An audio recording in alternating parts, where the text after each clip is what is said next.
My question is, when Jerry Lawler came to the WWF in the 1990s as a heel, why was the character not like his heel character in Memphis? I was so excited to see him jump to the WWF, but a little disappointed in the character.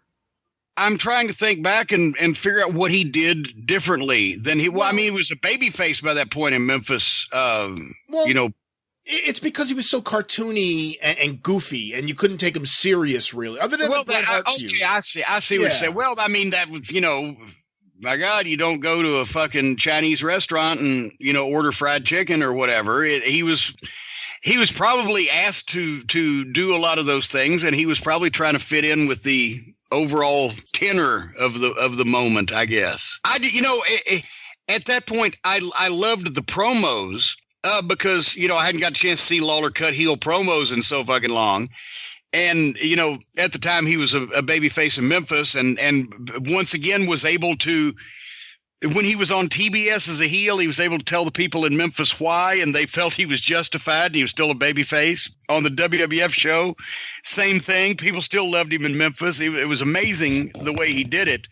But, I loved the promos, but also I loved seeing Lawler work at that point in the WWF because he was putting on a clinic of how to actually work with anybody instead of having the same old matches that looked the same as a lot of guys were doing the same shit. It was completely different. The matches actually made sense, even TV matches. I mean, he could even have a match with a job guy and take up 6-7 minutes of TV time and it'd be entertaining, because of whatever the fuck he was doing, and all the attention went on him.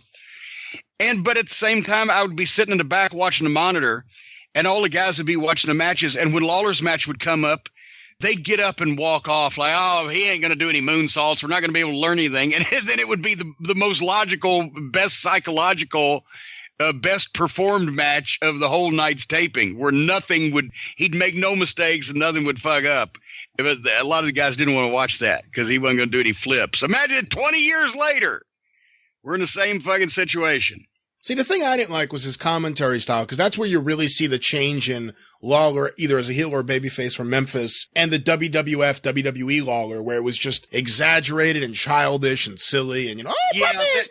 I hated that shit. He came in 92, and I think he was trying to get some heat and had the program with Bret Hart and the Hart family and et cetera, and was trying to be a heel until about the Attitude Era, when he did more announcing and less wrestling, and it was all just silliness. And he, when I'm sure was produced to go along with it.